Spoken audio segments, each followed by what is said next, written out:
Salam, hər vaxtınız xeyir olsun. Əziz Dövlət Qulluğunun test imtahanına hazırlaşan şəxslər. Hər imtahandan əvvəl olduğu kimi, bu imtahanda da, yəni 15 may imtahanından əvvəl həmin imtahana hansı suallar düşə bilər, bu barədə yeni video sizinlədir. Kanala abunə olmağı unutmayın ki, bu tipli videolar yükləyəndə məlumatınız olsun. Deməli, BB kateqoriyası üzrə 4-cü gün, yəni ayın 15-də imtahana hansı suallar düşə bilər qanundan o video sizinlədir. Videonun sonuna qədər diqqətlə dinləyin, çünki videonun gedişatı zamanı bəzi məqamları əlavə qeydlər edəcəm və o qeydləri siz özünüzdən nəzər alsanız, imtahanda yüksək bal almanıza səbəb olacaq hallardır. AC imtahana hazırlaşan şəxslər narahat olmasın, AC haqqında məlumat verəcəm. Təkrar deyirəm, videonun sonuna qədər baxın ki, əlavə məlumatları qeyd edin. Sonra bu videonun şərh hissəsində qeyd etdiyim WhatsApp nömrəsində yazaraq PDF-i də əldə edə bilərsiniz. Əziz Dövlət Qulluğunun test imtahanına hazırlaşan şəxslər. Hər birinizə imtahanda uğurlar arzu edirəm. Gəlin vaxt itirmədən başlayaq. Konstitusiyadan imtahana 11-dən sual düşəcəyini gözləyirəm bu dəfə və bu hansı maddələr ola bilər artıq sizinlədir. Çox danışma məncə ehtiyac yoxdur, çünki öz qeydiyyatınızı aparırsınız. 88, 91, 94-cü və 95-ci maddəni qeyd ediniz. 103, 109. Bu maddələrə diqqət edirsiniz. Təkrar bir dəfə demək istəyirəm. Gəlin konstitusiyanı bitirək. Dövlət dilini deyəcəm. Deməli, yoldaşlar, oxumağının hamısını oxuyursunuz. Sadəcə bu adını çəkdiyim maddələrə daha çox diqqət edirsiniz. Yaxşımı? Dövlət dilinin birdən sual düşəcəyini gözləyirəm. O 1.6 ola bilər. 5, 9, 15. Oxumanın dövlət dili haqqında qalan bütün maddələr, yəni 20 maddədirsə 20-sini də oxuyun. Amma bu 3 dənə, 4 dənə maddəyə daha çox diqqət edin. Çünki mənim hesabıma görə düşsə bu maddədən birdən sual düşər. Yaxşımı? Rəmzlərdən bir dənə sual gözləyirəm. Bunlar nələr ola bilər? Sizinlədir. Maddə 7-yə çox diqqət edin. Dövlət himnində. Məlumat azadlığı haqqında qanundan bir dənə sual düşəcəyini gözləyirəm. O hansı maddələr ola bilər? Korrupsiya 2 sual. Və onu da qeyd edeyim ki, korrupsiya edilmiş əlavələrdən bu dəfə imtahan sual düşmə ehtimalı yüksəkdir. 8-1-ci maddən diqqətli olun. Korrupsiya şərait yadınlar. Bu 9.3-cü bənd olmalıdır. Bax, 9.3-cü bənd. Yaxşımı səhv etmirəmsə korrupsiyada. Onu diqqət edin. Şərait yadından sual düşəcəyini gözləyirəm. Bilavasitədən yox, şərait yadından daha çox oxuyun. Maddə 10-a diqqət edin.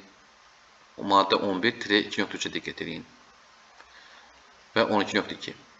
Vətəndaşların müraciətdən 3 dənə sual düşəcəyini gözləyirəm və bu 3 dənə sualın bir dənəsi praktiki sual, yəni situasiya tipli sual olacağını gözləyirəm. Yəni A adlı şəxs, B adlı şəxs yoxdur.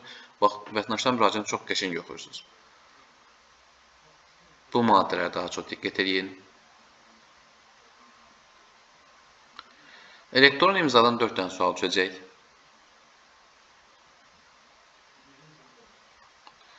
Kərgüzarlıq, birçoxlarınızın qorxusu, yuxusu. Bu məqamlara diqqət edin.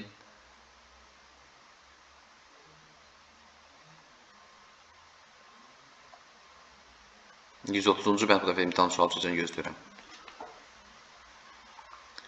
Daha sonra məhkəmə və hakimlər haqqında qalan 2 dənə sual. Onlardan biri maddə 4-dür. Diqqətli olun. 1-ci instansiya məhkəməsində, apellyasiya və kassasiya instansiya məhkəməsində neçə hakim olur?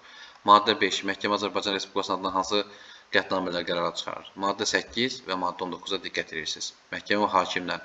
Jackboarddur. 2 dənə, 3 dənə sual buradan düşür. 3 dənə yox, 2 dənə sual düşəcək. Bu maddəyə daha çox diqqət edin, əziz yoldaşlar.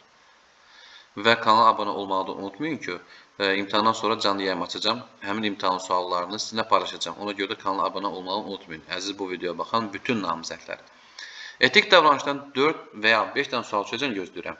Və bu hansı maddələr ola bilər? Çox diqqətlə dinləyin. Maddə 1, 2, 7, 12. Zaten qeyd olunub demək ehtiyac yoxdur, özünüz görürsünüz. 23.3 etikdə. Daha sonra dövlət qulluğu haqqında qalan 8 dənə sual düşəcəyini gözləyirəm. 4 dənə sual nəzəri, 4 dənə sual praktiki. 4 dənə sual nəzəri hansı maddələrdən düşə bilər? Bilirsiniz ki, 35 maddəlik bir qanundur. Ona görə 4 dənə sualı mən sizin üçün seçmişəm.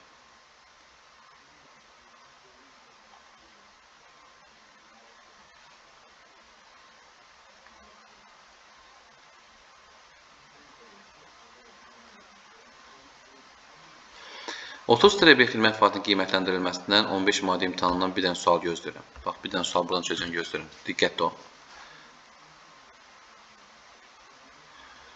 Dövə qulluğuna staj hesablanarkən hansı dövrə nəzərə alınır? 1 və 2-dən sual 15 may tarixində sizin kompüterinizdə olacaq o sual. Diqqətli olun.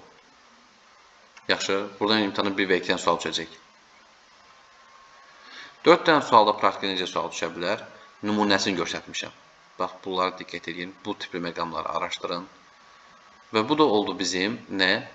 Deməli, bu da oldu bizim BB kateqoriyası üzrə imtahana düşmə ehtimalı olan suallar. Təkrar deyirəm, bunu mən YouTube yayımlayacağım.